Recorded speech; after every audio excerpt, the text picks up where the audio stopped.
misteri Gucci dari Cina.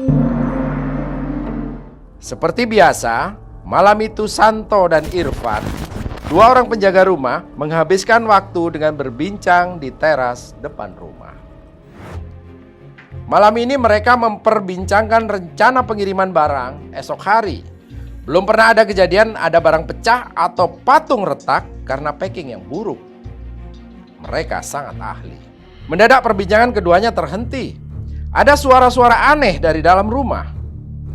Agak mirip desis ular, tapi lebih mendekati suara perempuan menyanyikan tembang dengan bahasa asing yang tak dikenal.